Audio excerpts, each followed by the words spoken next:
We've talked about this team being resilient, and there's some frustrating moments, but the team still held everything together and finished out with the win.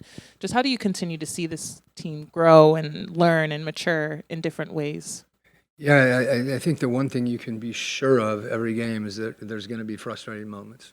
And, how you handle those, just like how you handle the good moments, is usually the thing that determines your consistency. So, um, we didn't have Dyson tonight. I thought, again, Keaton and Hunt ended up guarding the ball more than he has been. So a lot of guys found themselves in some different situations.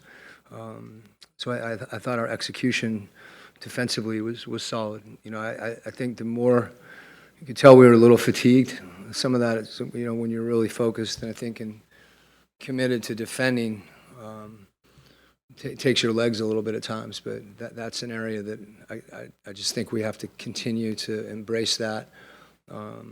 Or we get into, we don't have as much variety offensively. That said, we took care of the ball tonight, and some of that's because we took open shots.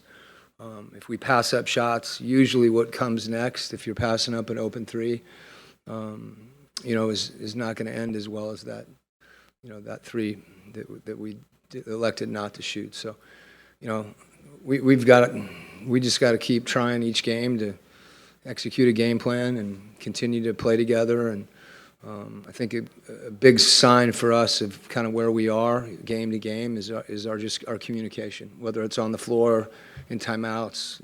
I'm not in the locker room all the time, so I don't hear it in there. But I think that's a bellwether for us in many respects. And you mentioned Garrison and Veet and Keaton, and they seem to have some really solid ball movement, particularly in that third quarter, finding those open looks that you mentioned.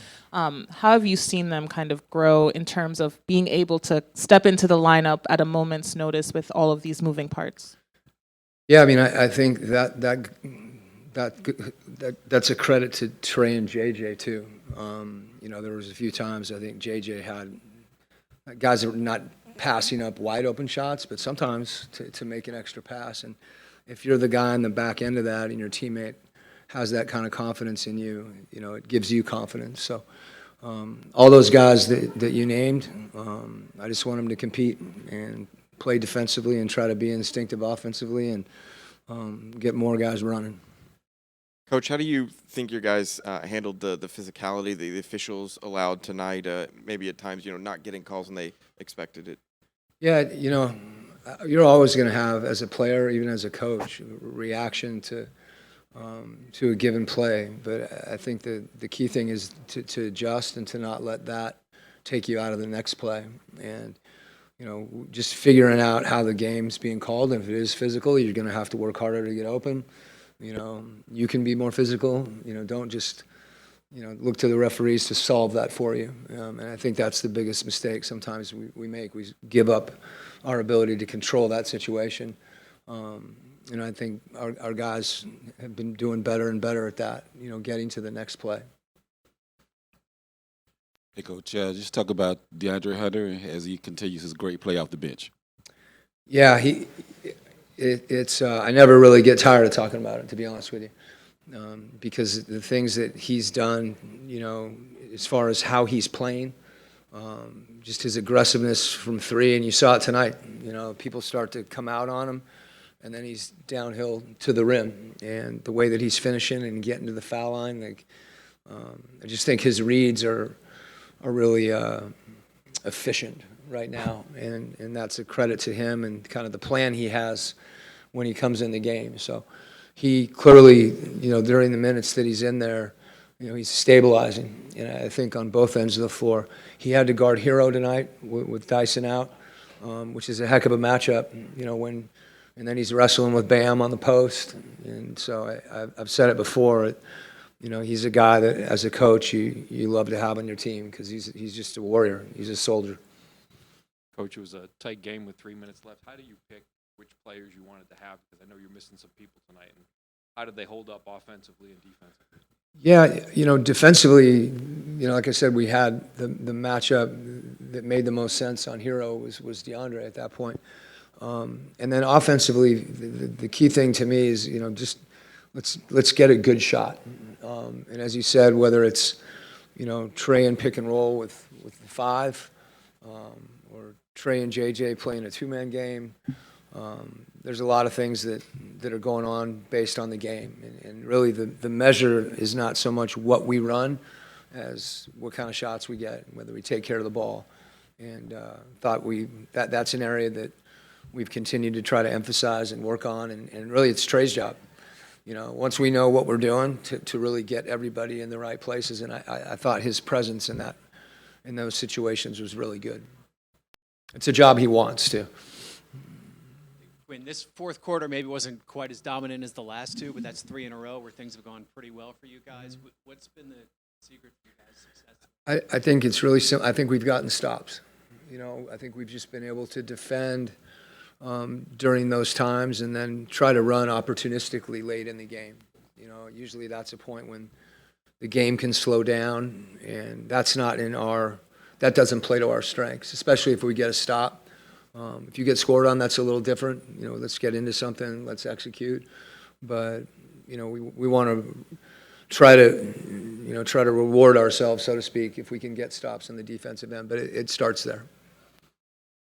Hey, Coach, you played a team that's pretty frequent with their pick and roll usage, and then a great pick and roll ball handler in Tyler Hero without your best on-ball defender tonight.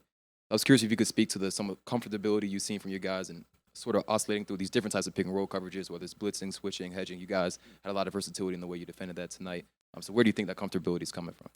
Well, I think it's a great point. And, when you have players like Tyler Hero or Robinson, too, that can shoot behind the screen, they put you in positions where, you have to give help on the ball in the initial pick and roll. You have to be more aggressive maybe than in some situations you want to be. And that invariably that puts you in some rotations. So our guys being able to connect in those situations, and even if that's, the spacing is going to change, they're going to cut, they're going to screen. So there's variety to what they're doing off the ball. So invariably you're going to be in some multiple effort situations where you have to continue to guard. You guard the action, then you guard the next thing. Miami makes you guard them 3 or 4 times within one possession. So I just think that's a collective effort, and, us continuing to try to be disciplined with our habits. Coach, after the last game, Jalen said that, he's going to do whatever it takes to help the team win. For you, what have you seen from him the past 2 games? Well, just that, and I think sometimes it's, what you're capable of doing, it's the situation itself. Is there, an opening where he can go to the rim? Is the rim guarded and he's got his eyes out? And him making those reads, I think is the key thing for him. The box score on Jalen could look different every game, based on how he's being defended and how other people are being defended. And my biggest thing for him, and he knows this, is I want him to read the situation before he gets the ball and make really quick decisions. Because when he does that, the defense doesn't catch back up to him, and then you see a lot of the things that he's capable of doing. Okay, thanks.